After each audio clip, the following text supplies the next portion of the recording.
Providence is very uplifting, as we've seen so far in our studies, and what we've learnt that no matter what happens in our life, we can have with absolute certainty that God is with us and working with us. We are in his hands, and he is moulding us and shaping us for the kingdom. In fact, we're told he'll never give up. And while at times we might struggle, we might think that we want to give up, God will never give up on us, brothers and sisters. And so it's a very uplifting subject.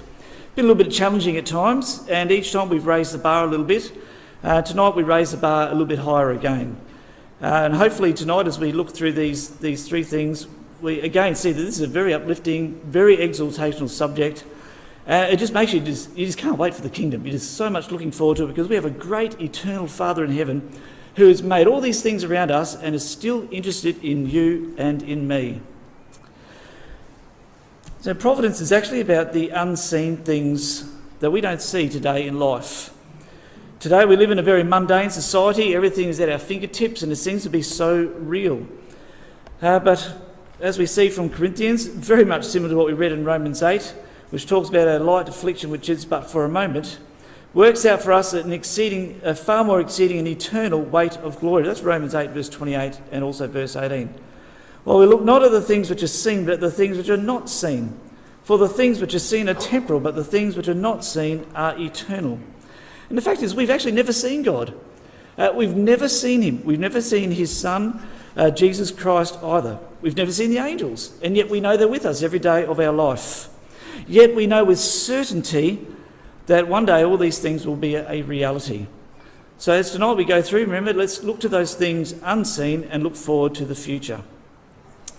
However, as we've seen thus, or as I noticed when going through this study, there were three words that just kept on popping up all the time that needed explanation. Three difficult words that we needed to discuss, definitely at Bible class level. Three words which sometimes we don't want to talk about because they're scary words to talk about. Things which we can't understand necessarily to its full depth, and we don't really like to talk about. Tonight we're going to discuss those things and talk about these three difficult words: foreknowledge, predestination and election. What I'm hoping tonight with, and they're difficult concepts, and I don't expect you to get absolutely everything about it, because nor do I, but hopefully tonight, out of those three, if you can at least master one of them to the limited ability you can, because I'm teaching you, I've done my job. If you get all three of them, good on you, because that'll be excellent, because in some ways we're going to give you a lot of indigestion with scriptural things tonight. Hopefully not too bad, but hopefully you'll get it. Let's just have a look at these things one by one. You know, when we think of foreknowledge and the scariness of it, this is how often we think about it. So this would be our perception of it, and I think you'd agree with me. It implies that because God, he knows everything from the end, from the beginning, then he knows that I'm going to be in the kingdom or not. Then why should I even try if he knows that I won't be there? Hands up all those who have thought that before. You don't have to put your hand up, nod, you do. Everybody's thought that. If God knows I'm going to be in the kingdom, why should I even try? And that's what we often think. And so we're going to explain that one very shortly. The next one, predestination, is another one of those scary words because it implies that God has already predetermined everything I do. Therefore, I have no free will because God has already planned my life out for me. And that's another one of those scary words where you think, where's my free will in all this? Because predestination means I've been predestinated and what can I do? It's already been planned out. And finally, the word election, which pops up here in Romans 8 and also Romans 9, implies that God has already chosen me for whatever reason. Therefore, again, I have no choice because God has already laid out my purpose for me even before I was born. And all of us, we all like to have a purpose in life. Sometimes we don't know what our purpose is. We come into the ecclesia, we get baptised, we think, what is my purpose? Where do I belong in the ecclesia or in the truth? And election, the subject of election, asks those very necessary questions. And we think, well, God has already chosen me, he's already planned out my purpose. What hope is there for me? That's how we would look at it. That's the natural man thinking. I've thought that, and you've thought that with those things. You know what the common denominator with all of those three aspects is? It's all about me, and it's all about I. You notice that? So whenever we think of these things, we always put it into our context. What about me? What about I? And what God is trying to teach us right from the outset, it's not about me, it's actually about God. The world doesn't revolve around me, it revolves around God. He's the one who made everything. And sometimes we think, well, I have no free will. It's not fair, I can't do anything. But it's all about God. God is fair. God always makes the right choices in life. And so while we're going to discuss these three things tonight, hopefully we're going to take the paralysis out of the analysis and walk away tonight feeling a little bit more uplifted about these things and exhorted that while God might know all these things, and while he has these three great characteristics of foreknowledge, predestination and election, he will never, ever, ever give up on us. Not sure why I needed this slide really, but the structure is we're going to look at those three things and then finish off with the summary. Probably don't need that slide, but that's what we're going to do tonight anyway, look at those three things. Firstly though, number one, we have to do this. The first two verses of Isaiah 55, verse 8 and 9 there are absolutely paramount in this subject. And look, we need to get this right. The world doesn't revolve around you and me, it revolves around God and what God has done. So Isaiah 55, verse 8 and 9 says, "For my thoughts are not your thoughts, neither are your ways my ways, saith Yahweh. For as the heavens are higher than the earth, so are my ways higher than your ways, and my thoughts than your thoughts." A great couple of verses to get it right in the first place. We may never come to grips with a lot of these things, a lot of things that happen in life, because God's mind is that much higher than ours. We may never ever get it. He thinks on a far different level to ours. A classic is James chapter 1 and verse 13, where it says, God doesn't tempt anybody, because he can't be tempted with evil, neither tempteth he any man. God can't be tempted. Not like me, I can be tempted easily. If someone was about to bring out a chocolate donut right now and wafted it past my face, even in the middle of a Bible class, I'd be very tempted to take a chomp out of it. That's my nature. For instance, on a Saturday afternoon, if you go walking around the block on a Saturday afternoon while everybody's making tea, you smell the beautiful waft of a barbecue. And you just feel like going walking down their driveway, knock on the door and say, "Look, can I just have one of your sausages, please?" You know, that's our temptation. We feel those things in life. God's not like that. You cannot tempt God with a chocolate donut or with a snag of a barbecue. He thinks on a different level, so he'll never tempt us. His thoughts and his ways are higher than our ways. Even Pope Francis couldn't work it out. He said these crazy words. This is the Pope of the Catholic Church. He said, "When we read about creation in Genesis, we run the risk of imagining God was a magician with a magic wand, able to do everything. But that is not so," he said. That's the most crazy thing that the biggest religious leader of this world says. And we've seen in Psalm 33 and 34 that God spoke the world into existence. And he even offers some meagre reason for why evolution can work in with creation. And he brings God down to our level. You don't do that. You elevate God. His ways and his thoughts are much higher than ours.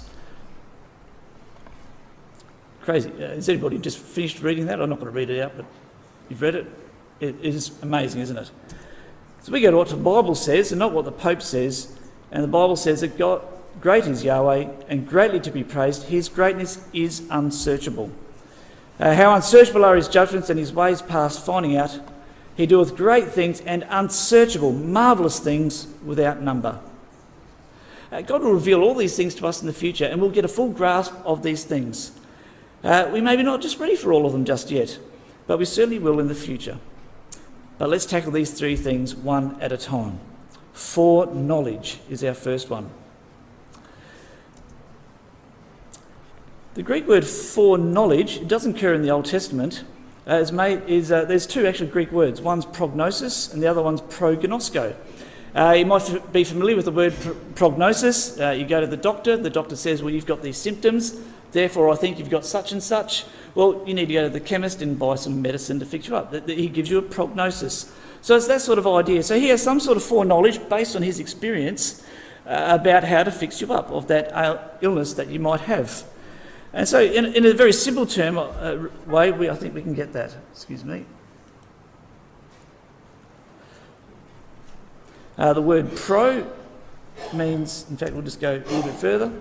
The word pro means in front of, or prior, and gnosko means to know. It means to know something prior to it happening. So here's a few occurrences of that word occurring in the scriptures. We have in Romans 11 that God foreknew the Jews would be his people. Before Abraham was born, he knew that he would select the Jewish race for his people. God knew that. And it happened. It happened. He did it. In Acts 2 and 1 Peter, God foreknew the mission and sacrifice of Jesus Christ. So 1,000 years before Jesus Christ was born, God foreknew that. Would we ever argue that Jesus Christ shouldn't be? But of course he should have been. It was our salvation. That's why we're here tonight. In Romans chapter 8, God foreknew that all believers would conform to the image of the Lord Jesus Christ before entering the kingdom. 1 Peter chapter 1, God foreknows the election of the saints. He knows those things, and the Bible tells us that. In Acts 26, certain Jews knew before the events of the future through the scriptures what would happen. And also in 2 Peter, which we'll look at shortly, God has shared some of his foreknowledge with us. So as far as God is concerned, his foreknowledge is incredible. It's hard to appreciate on the surface. Isaiah 46 verse 10 says that he knows the end from the beginning. It's just a crazy thought, isn't it? He knows the end from the beginning. We can't comprehend God as an entity and all of those things. We can't picture God. We can't picture his dwelling place. We can't understand that he has always been from everlasting to everlasting. That's just far beyond our comprehension. We can't understand infinity, and we can't understand eternity. No one, including scientists, can understand things eternal because we're bound by this time in which we live. We see babies born, and we see as we get older we die. Rockets can be sent up into space, and they can keep on going as far as they can, as the fuel keeps on going, or as the gravitational lets them go, and it's endless. It keeps on going. Telescopes can see so much, they build a bigger telescope to see even more again. It is impossible to define certain aspects about God. But what we do know is God's character, and what we do know is his purpose. He has shared some of that foreknowledge with us. Turn with me to 2 Peter and chapter 3. This is a fabulous verse on this subject. 2 Peter and chapter 3. So it's the last quote on our slide up there, which says that God has shared some of his foreknowledge with us. And what this does actually gives us a little appreciation of God's foreknowledge, just on a smaller level. In verse 17 it says, ye therefore, beloved, seeing ye know these things before, that's our word foreknowledge, beware lest ye also, being led away with the error of the wicked, fall from your own steadfastness. And so we have that word there, you know before. So we actually have a bit of foreknowledge there.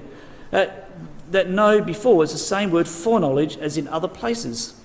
And so what it shows us is that we know things beforehand because God has warned us. 2 Peter 3 verse 17, God has warned us. You know beforehand because I've actually warned you. So God has shared some of that foreknowledge with us. So what we actually have there, and as you see also from the slide, is that God has actually shared some things with us that the world doesn't have. We actually have a bit of that foreknowledge. We got it from God by the Bible. And that's as far as we go. We don't know much more than that. We do know then how some things are going to happen because the Bible told us. There are some things that we don't know what's going to happen because we haven't been told. Wouldn't it be nice to know some other things? Well, probably no, not really.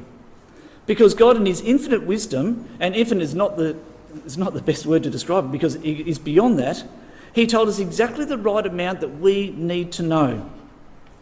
Because if he told us any more, we wouldn't be able to cope with it. Let me give you an example. We know Christ will return. We know the resurrection is coming. We know Christ will invade the land of Israel. Hang on a sec, did I just miss? Bother. Okay, I missed my point. But anyway, we know all these things because the Bible has told us so. The resurrection, Russia, Armageddon. How do we know it? Because God has shared some of that with us. What if? This is where I was. What if God told us that Christ was returning next Friday? What would you do? How would your mind cope with that? You know, God's given us just enough of his foreknowledge to appreciate that Christ will come, but he hasn't told us the date yet, because if we knew that, our brains would just go into overload, or would shrivel up and hide into a little cocoon somewhere. What if God told us that Christ was returning in 2 months' time? What would you do then? Maybe you feel, a little bit easier, I've got a couple of months up my sleeve, it's not too bad. What if God told us who in our family or ecclesia would be in the kingdom and who will not? Because he knows that. That's just scary, isn't it? He hasn't told us that because our minds wouldn't be able to cope with that. Our bodies emotionally wouldn't be able to cope with those things. So in his wisdom, he's given us just enough of his foreknowledge to be able to give us the opportunity to prepare for the kingdom. God's foreknowledge does exist, and he does know the end from the beginning.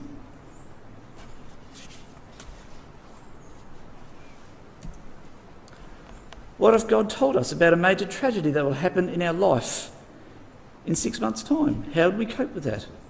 What if God gave us a crystal ball at the day of our baptism and said, this is what your life is going to be like for the next 40 years of your sojourn in the wilderness? You'd say, I don't want that to be the case. I can't handle that. Our minds won't be able to cope with those things. So God has told us just enough. Christ is returning. Armageddon's going to happen. And all those things that the Bible has predicted. So God knows the end from the beginning. He doesn't force people into situations that are against their will. God knows that Russia will invade the Middle East. He knows that. But what if Russia changes their mind and says, I don't want to? Well, God knows that also. See the ramifications of that. Can't they do that? Of course they can. But God knows that right from Genesis chapter 10, the alignment of the nations and Nimrod and all those things, that family after family, person after person, we're going to have all these people. Eventually there's going to be a person, maybe like Putin, who's going to be the one that's going to bring Russia into the land and Armageddon would happen. God knew in his infinite wisdom. We know that on a small level, God knows it on a bigger level. We have a little bit of foreknowledge because we plan a birthday party. We know in a week's time we're going to have that. That's foreknowledge. We might have a wedding anniversary coming up. We know that's coming up. We have foreknowledge.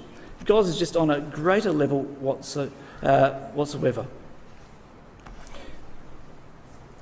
Try to make an illustration of this. Might be a bit corny, I'm not sure. This is God's 7,000-year plan, and we fit into that. So we know, we have enough knowledge to know when creation happened. We understand from Genesis 1 verse 1, there was a little bit before that when everything was created, but anyway.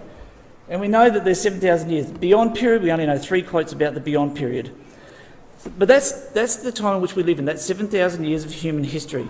We have a bit of foreknowledge because we know from Revelation and other quotes what things are going to happen in the future. We know a bit about the kingdom, we've been given that. We've got a bit of that foreknowledge.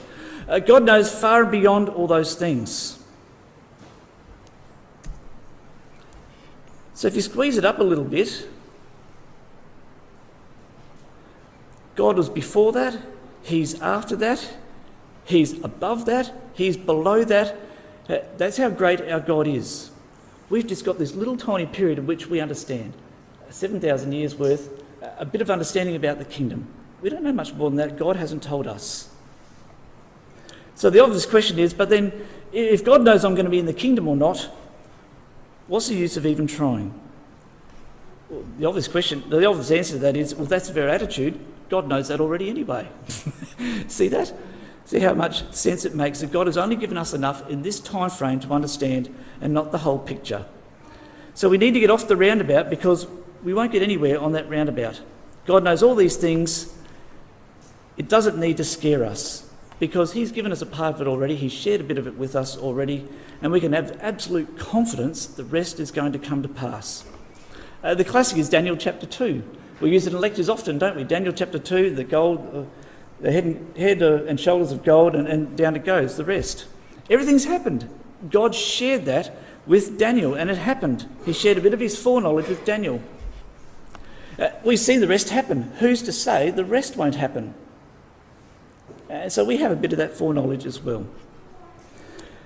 And to maybe actually just bring it back to a nice exhortational level is some of these quotes, that God will never give up anyway. You know, behold, he that keepeth Israel shall neither slumber nor sleep. When we're asleep at night, resting, and we need that recuperation each night, God's still working. He doesn't slumber, he doesn't sleep. I, Yahweh, do keep it. I will water every moment. Talking about the vineyard in Isaiah 27. Lest any hurt it, I will keep it night and day. So the principle of God's vineyard with his people Israel, he keeps it night and day. So when everybody else in Israel is asleep, God's keeping it and tending it ready for the day of his son's return. Hebrews says, I will never leave thee nor forsake thee. Deuteronomy 31 says, he will not fail thee nor forsake thee. And Psalm 118 says, Yahweh is on my side. I will not fear what man can do unto me. So hopefully in a little way that's helped to unravel a bit about foreknowledge. We have a little bit of limited foreknowledge. We have experience. We say to our children, well, if you drive your car too fast when you get your licence, well, you might have an accident. That's foreknowledge. And so it goes on. God's given us a little bit of that understanding. His is just on a greater level. But he never gives up. Never, ever gives up. So we go back to our slide again. We ask this question, foreknowledge. It implies that because he knows the end from the beginning, then he knows if I'm going to be in the kingdom or not. Therefore, why should I try, even if he knows I won't be there? And see, I won't be there. We always have that negative response. No. Take that out of it completely. The answer is, God may know the end from the beginning. His knowledge is infinite. He may know what the end result of what our lives will be. But, he will never give up anyway. And the same can be said of Judas. God will never give up, brothers and sisters, even though he might know what the end is. So, if God won't give up, why should we? God's given us this wonderful treasure. It's in your lap, it's on my rostrum here. We have a wonderful treasure. Let's make the most of it. And let's appreciate what we have. It does not matter how much God foreknows or how much he can see. He will not give up on us as long as we treasure what he has given us. And to reinforce that, in verse 18 of 2 Peter, he says, but grow in grace and in the knowledge of our Lord and Saviour Jesus Christ. To him be glory both now and forever. Amen. So we might have a bit of foreknowledge. He's told us to beware in verse 17, but still we just carry on and we grow in grace and we add our faith, virtue knowledge and all of those things. And God will never give up on us. How's everybody with that? Just sort of still coming to grips with it? A few smiles. Yeah, my wife down the back. She's heard a couple of times. Not too bad. Okay, so that's just a small introduction to foreknowledge. It's a huge subject, but hopefully it just gives us some appreciation. We do have a bit of ourselves limited in our earthly minds and bodies that we have. God has on a far greater scale. We don't need to get scared about it. We don't need to get worried about it because God will never give up anyway, whatever the result might be. So the lesson that we have there, neither should we give up. We must also continually grow and develop, dedicating our lives in God's hands. So let's never stop. We're all here tonight because we feel like we're in God's hands. We know that. Let's never give up, brothers and sisters. Christ is about to return. Don't give up because God certainly won't give up on us. The next subject is predestination. That's another big one, isn't it? If we think of predestination, it conjures up all these scary thoughts to us. It implies that God has already predetermined everything I do. He's predestinated, and we get scared about this word.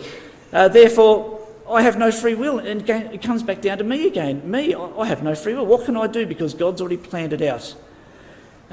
He's already planned out my life for me. And we think that, and we get scared. And hopefully, in the next 10 or 15 minutes, we'll unravel that a little bit and show it's actually not that scary. And now knowing foreknowledge, we can build upon that, we can take that step up and we can understand this next subject.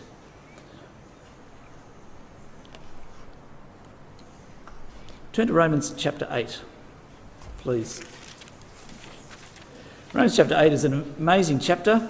Added with chapter 9, it answers all of these three subjects of foreknowledge, predestination and election. Chapter 9 is election particularly. Chapter 8 is foreknowledge and predestination. But in verse 28 and 29, we'll just read those words together and then we'll go back and look at some things. It says, and we know that all things work together for good, to them that love God, to them who are the called according to his purpose, for whom he did foreknow, there's foreknowledge, he also did predestinate, there's our predestination, to be conformed to the image of his Son, that he might be the firstborn among many brethren. And there's our word there. It's also in verse 30. Moreover, whom he did predestinate, them he also called. And we'll look at that verse in a few moments. So not only does God know all things, he's also got a predetermined purpose. And so we jump to conclusion, we say, well, I have no free will. Well, let's just take that out of that equation, let's remove that barrier, and let's show what it is all about. Now, firstly, we need to understand two key things in verse 28. This is probably one of our favourite verses for most Christadelphians. And we know that all things work together for good to them that love God, to them who are called according to his purpose. The words work together and the called are two important phrases or words in this verse. When it says all things work together, it's actually it's in the present tense in the Greek. So what it's saying is that all things are working together for good. So it means even now, right at this very moment in your life, things are working together for good. You might have struggled with foreknowledge, but that's fine because God says everything's working together for good. You might get it one day, but your knowledge and your faith is slowly being developed as you go along. So even right here as we sit here tonight, we bring here tonight our various trials, some bigger than others, different circumstances of life. Everything works for the ultimate good. And the words work together is the Greek word synergio, which means energy. And I'll show the slide which we showed, one of the first slides on our first night. You know, right at the very bottom there, it says, it talks about the operation of God, is a Greek word energia, which is energy. So it's a very similar word to work together here in verse 28, synergio, energy, similar word to operation. And what it shows is we are actually the object of God's energy. We're the result. You here tonight, my chairman here tonight, we are the subject, we're the result of God's energy. He's put so much energy into our life and he's working. He hasn't stopped. He slumbers not nor sleeps. He'll never fail us nor give up. And when we have our tough moments and we lay down and we sleep and we feel times difficult, God doesn't stop and he doesn't give up. And that's what the idea of all things work together, because God's working and God's working in our life. Providence is happening right now in our life. The other one is the called. So all things work together for good to them that love God and to them who are the called according to his purpose. The Greek word for called is the Greek word kletos, K-L-E-T-O-S, means an invited one or a saint. Those who have responded to the call. And that's what we've done. We're all here tonight. We're baptised. Most of us, except some of our young people, we're baptised. We've responded to the call. We're actually called the called. We are the called ones in Christ. We're different to the world. We've been elevated and we've been elected by God. We're the called.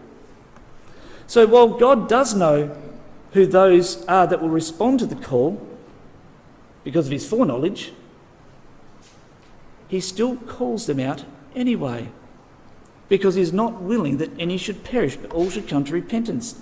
So God might know that the Salvation Army up the road, there might not be anyone who might respond to the call of the true hope of the gospel. He doesn't stop us from giving them leaflets. His foreknowledge might know that might never happen, but it doesn't stop us from giving them those leaflets at all, because he still cares about the rest. It's his creation, it's his work, and it's his energy. He is desirous that all should come to a knowledge of the truth. So the word goes out and we preach it. And those who respond to it are styled the called of verse 28. And we've responded to that. And we're assured, it's beautiful this verse, we are assured that all things in life will work together for good. And at this point, sometimes we might think, well, hang on, not everything works together that good in my life. We have difficulties in life. Sometimes dreadful things happen in our life. For instance, if you break a leg, we say, well, that's a terrible thing that happened in my life. What am I going to do? I can't go to work. I'm not going to earn money because I've broken a leg. Everything bad is happening to me at the moment. I know a brother who always got flat tyres. Whenever he borrowed someone else's car, he got a flat tyre. Whenever he borrowed a trailer, he got a flat tyre. Woe was me, he'd say, I always get flat tyres. God's got it in for me. But we shouldn't think like that, because all things ultimately are working for good. It's teaching him patience and all those other things, all our aches and pains that we have. And we wonder, what good is it? See, sometimes we look too closely at things and don't take that bigger view that God is interested in us and he's trying to develop us. What God is saying is, don't stress, good will come out of it. Or as Jesus Christ would say, don't take any anxious thought for the morrow will sort itself out. And so immediately we have to turn to verse 18 of this chapter, where Paul says, use that word, an accounting word, for I reckon that the sufferings of this present time are not worthy to be compared with the glory which shall be revealed in us. And when you add up all the difficult things that might happen in life, and you put them all on a ledger, so the word reckon is an accounting word, and then you put up all the glories which will happen in the future, it doesn't balance out. The glories of the future totally outweigh the ledger of the difficulties that happen in life. You know, brothers and sisters, often in life, we fall into the trap of thanking God all the time in our prayers for blessings. When's the last time you thanked God for something difficult that happened in your life because it was teaching you patience or wisdom or faith? And we do it all the time, every prayer, every meal prayer. Sorry, Brother Mike, you did it tonight as well. We always thank God for the and that's good. There's nothing wrong with thanking God for the blessings. But when do we thank God for the things which actually really help us and develop us in life? It's the difficult things that actually do that. It's the struggles which bring out the great faith. You go through just about every person in the Old Testament, and that is the case. It's the same of our Lord Jesus Christ, who through difficult circumstances learned obedience by the things in which he suffered. So we go to verse 29.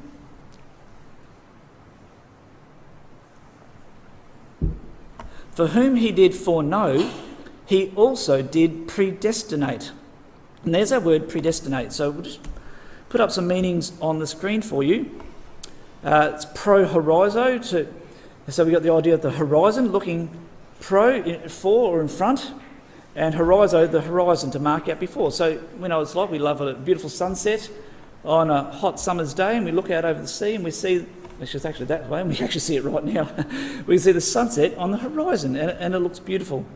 And so predestinate is about God looking for something on the horizon, something in our lives he wants to see, develop, so that on the horizon there's this beautiful sunset or beautiful characteristic. And that's what God wants. What does it mean then? Well, let's go a bit further. It's actually the word predestinate in Romans, predestinated in Ephesians, ordained in Corinthians, and determined before in Acts. But let's just read it again. For whom he did foreknow, he also did predestinated for what? To be conformed to the image of his Son. Now this is the fulcrum of the whole subject of predestination. The whole fulcrum of it is that God's predetermined on the horizon that everybody who is called, everybody who loves God, everybody who has things working together for good in their life would be like his Son. And that's what predetermined or predestination is all about. See, people jump to conclusions and say, oh, look, it's not fair, God has predetermined my life. No, he hasn't. He has not done that at all, because you still make mistakes. You still have to take bread and wine on a Sunday morning. He still gives you free will to do whatever you want in life. We can make our own choices. But what he really wants you to do is, once you've accepted the call, you're baptised and you're a saint in Christ, you're the called. God says, everything's going to work together for good. But I've predetermined beforehand that everybody who does, please be like my Son. Please be like my Son, Jesus Christ. And that's the great wonder of the subject of God manifestation. God manifestation is all about being like God. And God's just that far up there, brothers and sisters, it's hard, we can't attain that. So God says, that's fine, I understand that. What I'll give you my Son, the Lord Jesus Christ, who's still like me, who didn't sin, but was in all points tempted like as we are, yet without sin.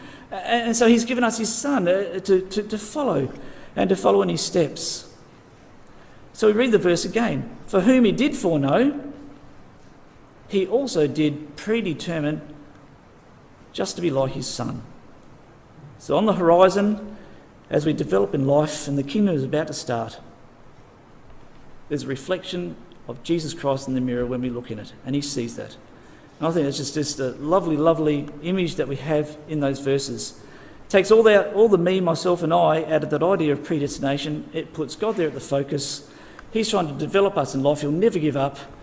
And he's determined that we be like his Son. And who better to be like than his Son? Paul said, be followers of me, even as I am also of Christ. And we want to be like Christ. What we're going to do now is just show a slide, having tackled that, and that's, there's going to be a little bit more in a second. It's just a slide of the two groups of people that live upon this earth. Those who commit their lives into the hand of God, and those who accept time and chance, which is what we quoted in Ecclesiastes chapter 9. There only is two types of people. Those who commit their lives into the hand of God and accept that all things work together for good. They've accepted the call. Their predetermined purpose is to be like Christ. They may not attain it, but hopefully by God's mercy they will attain it in the kingdom. They'll try as hard as they like. They'll sin, they'll fall short, but they try. But there's another group of people, which is the majority of this earth, who all they accept is time and chance. Or there might be a God out there.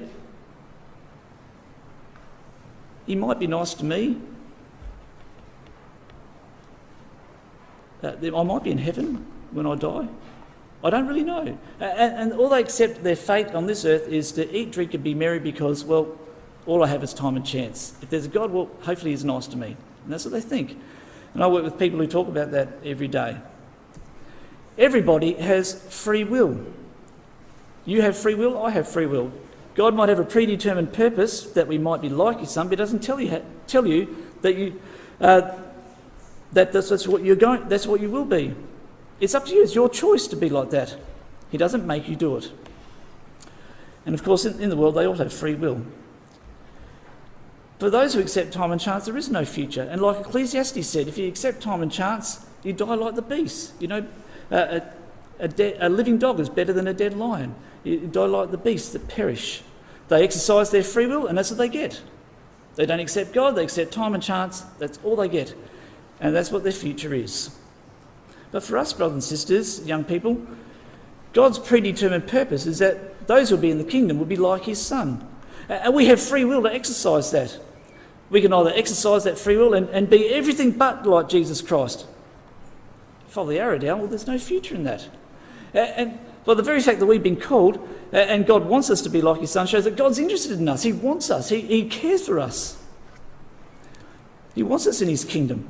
And so there is a future, there is purpose, and there is a kingdom awaiting us. And God is pleased to give us the kingdom. And we know quotes that say that. So people in the world don't accept the Creator. They have free will. They exercise it, eat, drink and be merry. For tomorrow we die. They do.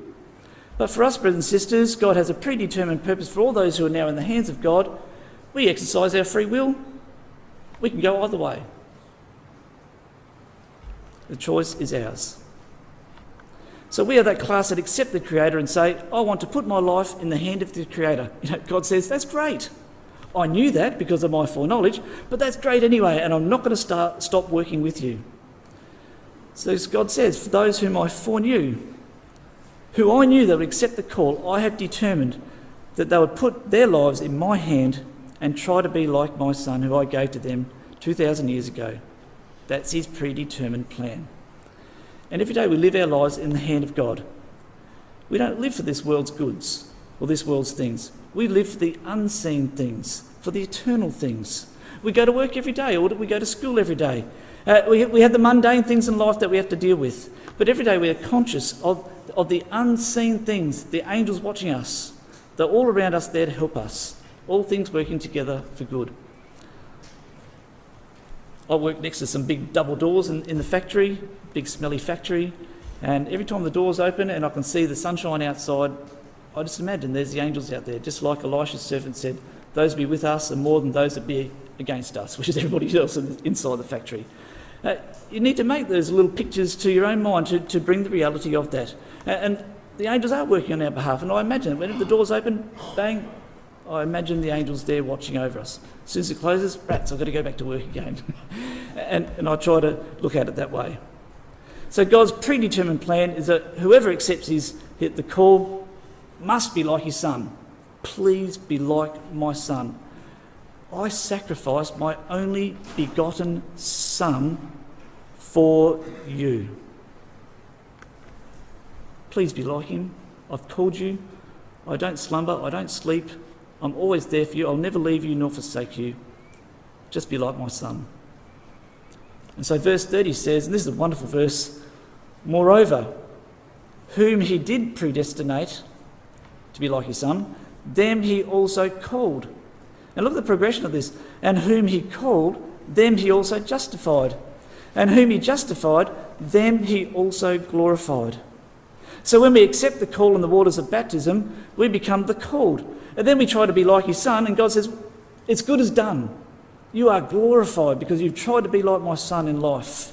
Isn't that a marvellous verse as you see the progression of those things? It's good as done. It's done. You've got it. Eternal life is yours because every day you're trying to be like my Son. You may not do it perfectly. You may fall short at times and sin. But you're trying, and you're trying to be like my Son. It's as good as done. Them he also glorified.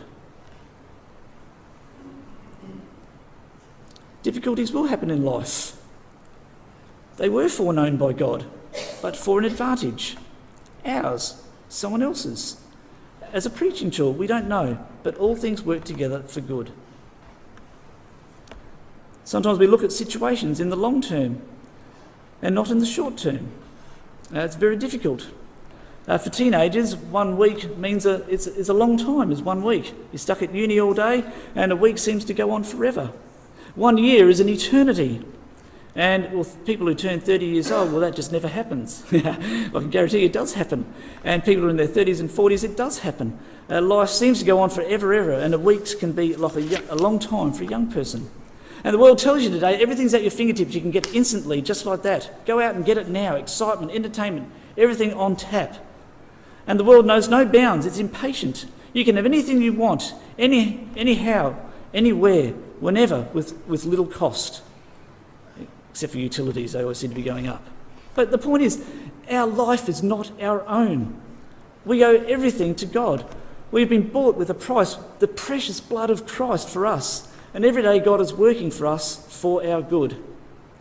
You think God that gave us his Son and sacrificed his only begotten Son is not going to stop working? Of course he does. He works in our lives. He gave his Son for us. And he's going to put in that energy because he wants us to be like his Son. It's illogical for him to be the other way. Even if he knows or doesn't know whether he'll be in the kingdom or not, he's not going to stop trying because he gave us his only begotten Son, the precious blood of Christ.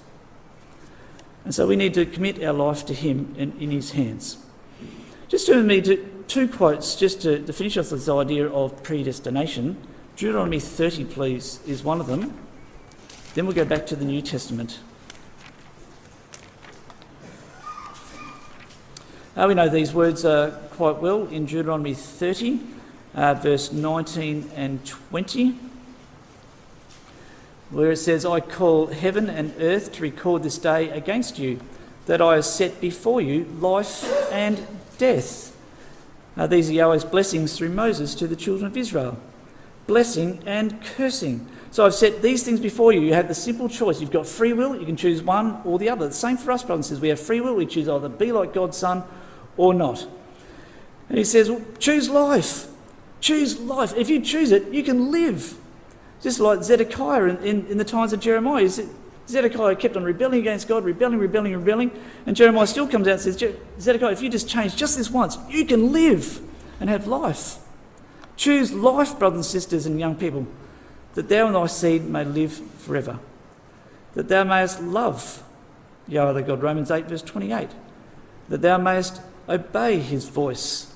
Thou mayest cleave unto him. For he is thy life and the length of thy days. Why? Because he'll never leave you nor forsake you. So turn with me to a New Testament quote, Galatians chapter 2, please.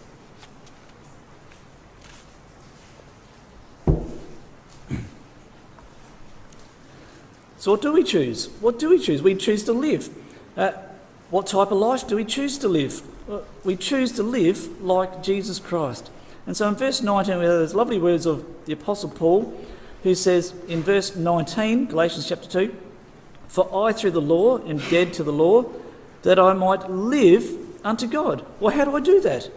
I am crucified with Christ. Nevertheless I live, yet not I, but Christ lives in me.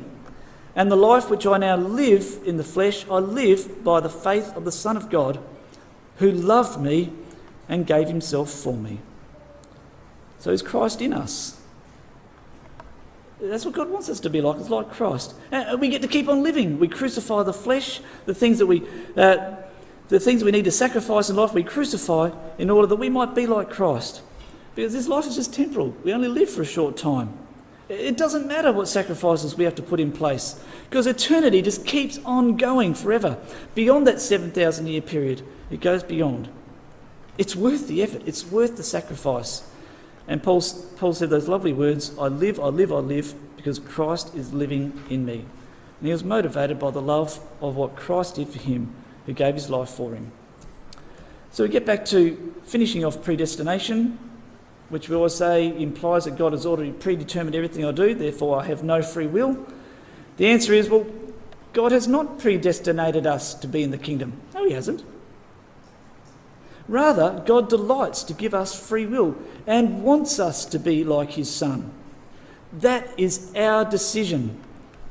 God leaves that decision to us. It's your choice to be like Jesus Christ. It's my choice. I don't force you, you don't force me. God doesn't force us. He's given us some pretty compelling evidence with Jesus Christ and the Bible. It's very compelling, but we still have that choice to make. And so the obvious lesson is, well, we need to model our life on that of the Lord Jesus Christ. We start the process now, and God will complete it in the kingdom. Actually, we're very close to it, aren't we? Let's just go to Philippians. Just thinking on the spot here. Go to Philippians chapter 1. Yeah, verse 6. Paul to Philippians says, being confident of this very thing, that he which hath begun a good work in you will finish it until the day of Jesus Christ. That word perform there means to finish. So God's begun the work, he's going to finish it. We just need to make the right choices in the middle and be like his Son.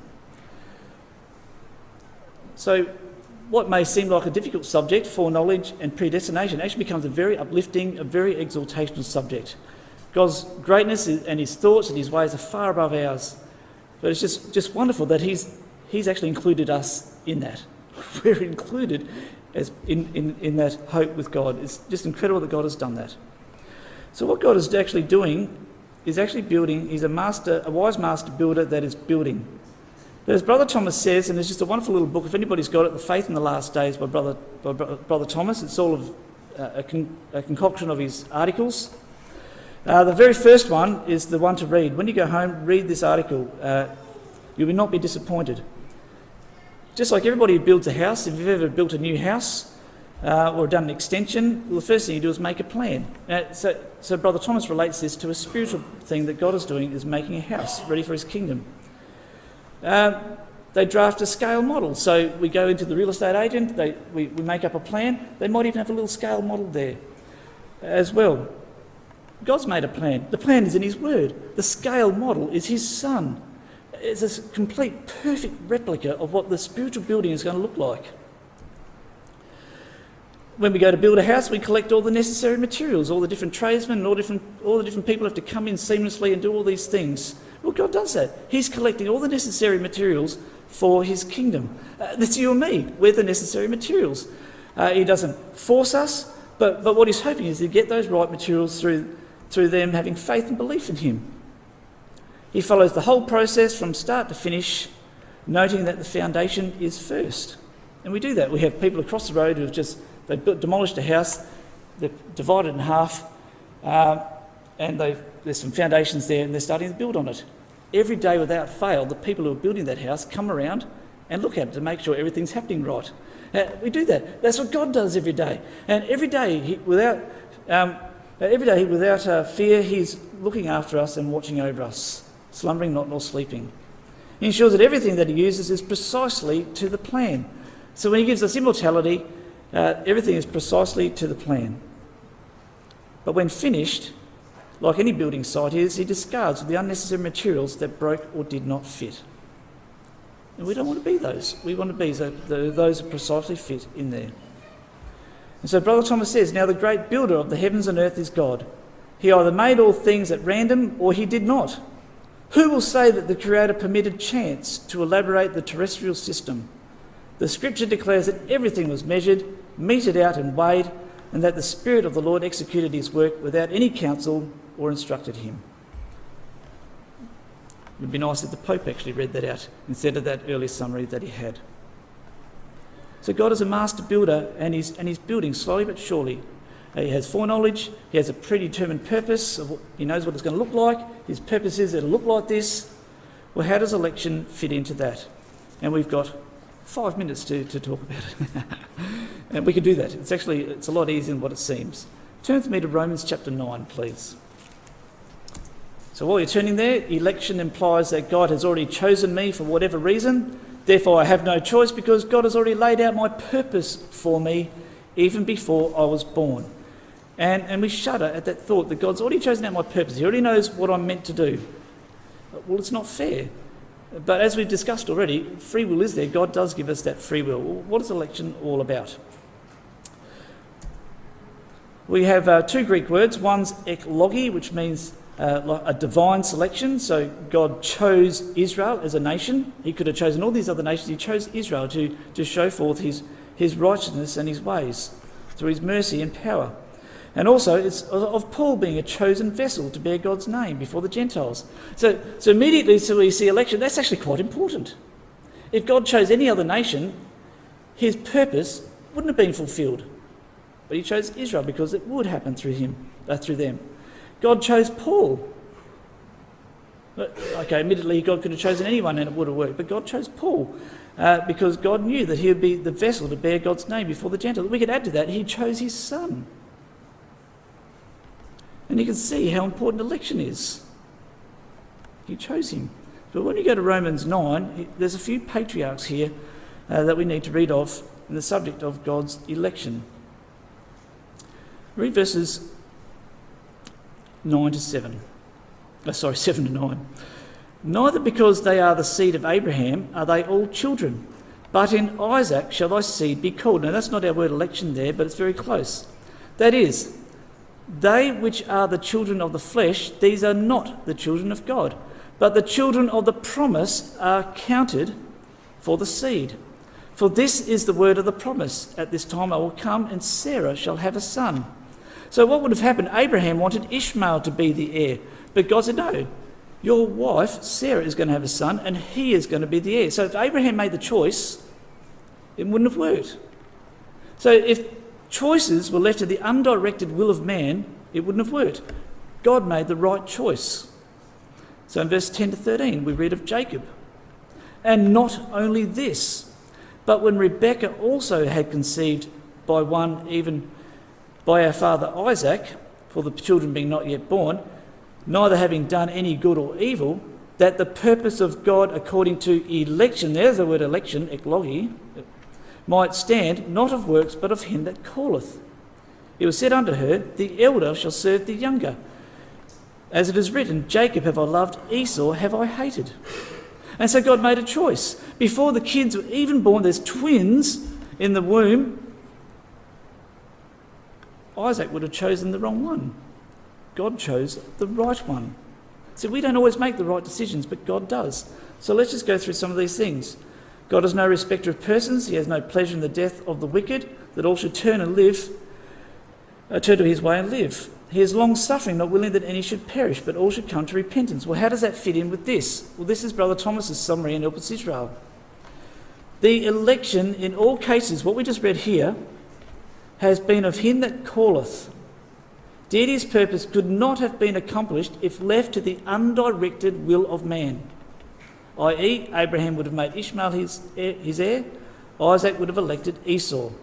History shows that God's rejection of Ishmael and the election of Jacob proved both the wisdom and foresight of deity, for neither Ishmael nor Esau nor the descendants would have promoted the purpose of God's promise to Abraham, i.e. to make him of a mighty nation out of which a seed would come who would have dominion.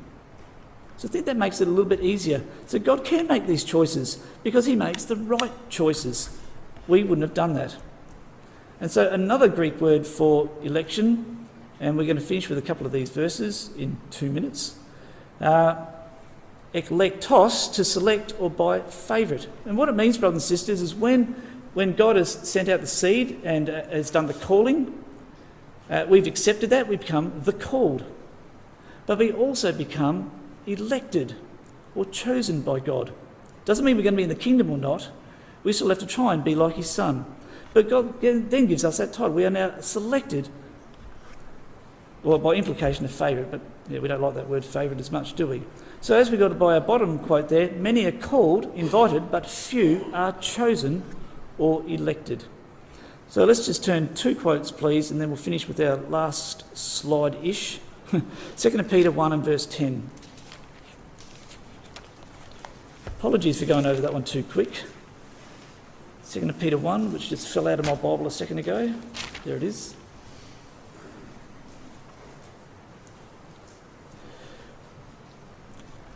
So sometimes we might get scared about election, that God has already elected us for a purpose. It's not saying that at all. God makes the right choices. Once we've responded, he first loved us, we then become elected. So verse 10 of 2 Peter 1 says, "Wherefore, the rather, brethren, give diligence to make your calling and election sure." The word sure there means stable or firm. It means we have to do something about it. It doesn't mean that God's planned out our purpose for us already. That we still have to do something about it in life. We've accepted the invitation. We've embraced Christ in baptism. But there's still uncertainty as to whether we're in the kingdom or not. We have to make our calling and election sure. And one last one, Revelation 17 and verse 14, please. The destruction of the great beast system in Revelation 17. And we look at verse 14. "These shall make war with the Lamb, and the Lamb shall overcome them. For he is the Lord of lords, the King of kings, and they that are with him are" what? "They're called and chosen," that's that word, elected, "and faithful." So I don't think we need to be scared about these words at all, because we still need to do something. We need to be faithful. We need to make our calling and election sure. And so what might be a difficult subject, and our minds have probably had enough already by now, and that's fine, I understand that, we can have complete confidence that these 3 words are marvellous words full of exaltation, that God will never leave us nor forsake us. But we need to do something about it. Be like his son. Please be like my son. Make our calling and election sure, and let's be faithful to it. And I'll skip over a couple of slides. No, actually we'll do this one. So election implies that God has already chosen me for whatever reason, therefore I have no choice. The answer is, we are God's selected ones, once we've responded. Only because we have hearkened to the invitation from God. God loved us first, and we have responded in love. So what's the lesson? Well, let's make sure, brothers and sisters, for the rest of our life, however, let's be faithful to his divine calling. Never let it go. No, brothers and sisters, not a week goes by, maybe a month goes by, that you hear of some tragedy in the truth, or someone leaving the truth and not being with us anymore. People giving up. It's happening more and more in these last days. Election is teaching us to be absolutely thankful to God that we are the called ones, we are selected by him. Never let it go. Don't throw it in, and encourage those maybe who are struggling. And we need to do that. We need to help out those other ones who are struggling. That's our duty in life. That's what Christ was like. And that's what Matthew 25 is all about. Helping these, the least of my brethren. You've done it unto me. So in final summary and some lessons, God is great. His works are unsearchable. We don't need to work out all the scientific details. Just trust him. We'll be filled in the kingdom age about all the scientific details. And if you're a science buff, you'll find out more about it in the kingdom. God may have infinite foreknowledge, that even knows our outcome for the future, but that does not stop him from putting in every effort to help us. He won't give up on us, and neither should we give up on him. His predetermined plan is for us to fit into the mould of his Son. Are we allowing that moulding process to shape us in that way? Or are we shaping our life our way, without God's help, and being like people in the world? We have heeded the invitation and become God's elect. Let us treasure this as much as God treasures us, because God is the master builder of a spiritual house. He knows all the meticulous details, design and outcome. He leaves nothing to chance. Are we keeping our lives in his hands and devoting our lives to his service?